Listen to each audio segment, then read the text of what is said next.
اسلام سے قبل زمانہ جاہلیت میں لوگوں کا یقین جادو اور ٹونے ٹوٹکے فال نکالنے کا رواج عام تھا۔ ابھی بھی اسلامی دنیا میں جہاں جہالت زیادہ ہے، ابھی تک اس قسم کے رواج اور پریکٹسز جاری ہیں۔ آپ کا اس کے متعلق کیا خیال ہے؟ آپ کا جادو کے متعلق کوئی ذاتی تجربہ بھی ہے؟ یہ بیچاری اسلامی دنیا تو ایسے ہی زیر بحث آ جاتی ہے، مغربی دنیا میں بھی آپ ذرا اندر اتر کے دیکھیں، آپ کو معلوم ہوگا کہ جادو ٹونے اس طرح کی بے شمار چیزیں وہاں بھی موجود ہیں۔ ایک زمانے میں میرے عزیز شاگرد بھی ہیں اور اب تو خیر فاضل عالم ہیں، ڈاکٹر خالد ظہیر صاحب ویلز میں پڑھتے رہے، تو وہ بتایا کرتے ہیں کہ میں ایک دن چرچ پہ چلا گیا، تو پادری صاحب تقریر کر رہے تھے اور میں نیچے سر جھکائے سن رہا تھا۔ کچھ دیر کے بعد مجھے محسوس ہوا کہ یہ تقریر تو میں پنجاب میں بھی جہاں چاہے سن سکتا ہوں، وہی کچھ تھا۔ یعنی اسی طرح کے توہمات، اسی طرح کی باتیں، اسی طرح لوگ رو بھی رہے ہیں، اور کس بات پہ رو رہے ہیں کچھ پتہ نہیں چل رہا کس پہ رو رہے ہیں۔ تو اس وجہ سے یہ دنیا بھر میں یہ چیزیں موجود ہیں۔ یہ کیوں موجود ہے؟ دنیا میں انسان جب سے بھی شعور کی عمر کو پہنچا ہے تو اس نے اس دنیا پر غور کرنا شروع کیا ہے، اسی سے علم کی ترقی ہوئی ہے۔ غور کرنے کے لیے انسان کے پاس دو چیزیں ہیں، ایک چیز مادہ ہے، میٹر، اور ایک چیز نفس ہے جو انسان کے اندر ہے۔ ابھی میں نے آپ کو بتایا کہ کچھ لوگوں سے اس نفس کے ذریعے سے خدا تک پہنچنے کی کوشش کی ہے۔ مادے کے معاملے میں آپ یہ دیکھیے کہ جیسے ہی انسان نے اس پر غور کرنا شروع کیا تو آپ جانتے ہیں نتیجہ کیا نکلا؟ وہی مٹی، وہی ریت بولنے لگ گئی۔ معلوم ہوا اس کے اندر بہت سے قوانین ہیں، بہت سے لاز ہیں۔ یہ لاز سائنسدانوں نے دریافت کرنے شروع کر دیے۔ ان کی دریافت کے نتیجے میں حیرت انگیز ایجادات ہونی شروع ہو گئیں۔ یہ اس وقت کی جو دنیا آپ دیکھ رہے ہیں، یہ کیا ہے؟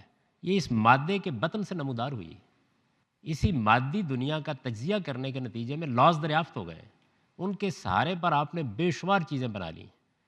کوئی آج سے 200 سال پہلے کا آدمی اٹھائیے اور اس کو بتائیے کہ ہم جہازوں میں اڑتے ہیں، اس کو بتائیے کہ ہم ٹرینوں میں سوار ہوتے ہیں، اس کو بتائیے کہ یہ ہمارے ہاتھ پر گھڑی لگی ہوئی کیا کر رہی ہے، اس کو بتائیے کہ انٹرنیٹ کیا کمالات دکھا رہا ہے۔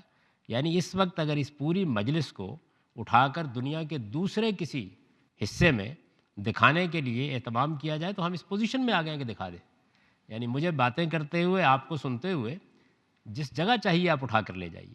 یہ سہولت پیدا ہوئی، کس طرح پیدا ہوئی؟ مادے کے اندر موجود قوانین دریافت ہو گئے۔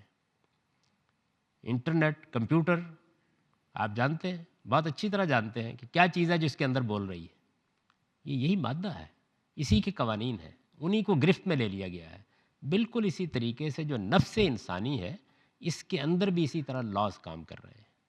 جس طرح ایک آج کے زمانے میں لوگوں کی زیادہ توجہ مادے کے قوانین پر ہے، قدیم زمانے میں نفس کے قوانین پر رہی ہے۔ دو دور گزرے ہیں انسان کے اوپر۔ تو نفس کے قوانین سائنس نہیں بن سکے، یعنی لوگوں نے زیادہ تر اگر ان کو دریافت بھی کیا تو اپنے تک محدود رکھا۔ یہ کہا کہ یہ سینہ بسینہ علم ہے، اس کو علم بنا کے دوسروں تک منتقل نہیں کیا۔ چنانچہ اس میں کویکس پیدا ہو جاتے ہیں، اس میں ایسے لوگ پیدا ہو جاتے ہیں جو لوگوں کو دھوکہ دیتے ہیں، فریب دیتے ہیں۔ لیکن جیسے مادے کے قوانین ہیں، ایسے ہی نفس کے قوانین ہیں۔ اور قرآن مجید ہم کو یہ بتاتا ہے کہ جو نفس کے قوانین ہیں، ان کو جاننے والے لوگ اس درجے کے کسی زمانے میں رہے ہیں کہ سلیمان علیہ السلام کے دربار میں ایک آدمی تھا، الذی عنده علم من الکتاب، اس کے پاس اللہ کے قوانین کا ایک علم تھا، کوئی پیغمبر نہیں تھا، وہ اللہ کے قوانین کا ایک علم تھا۔ اور جانتے ہیں کہ اس نے کیا کیا؟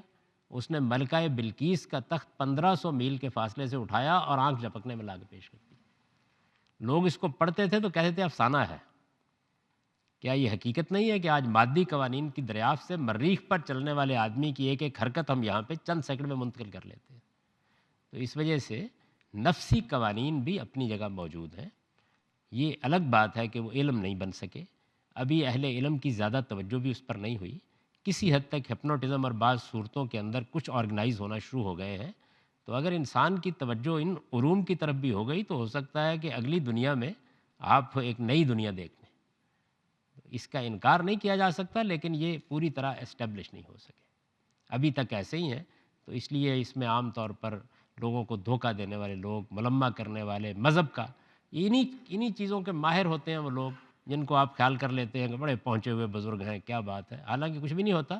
وہ ان علوم کے ماہر ہوتے ہیں۔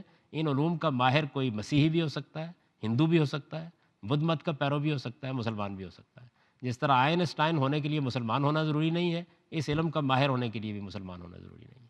اور آپ نے پوچھا ہے، مجھے ذاتی طور پر بھی ان میں سے بعض چیزوں کا تجربہ ہے اور میں بعض چیزوں کو جانتا بھی ہوں۔ آپ سے ڈر لگنے لیکن لگا۔ اب آپ یہ نہ کیجیے گا کہ جب میں یہاں سے رخصت ہونے لگوں تو آپ کہیں کہ ذرا تعویذ کر دیجیے۔ میں اس کو علم کے طور پر جانتا ہوں کہ یہ کیا چیز ہے۔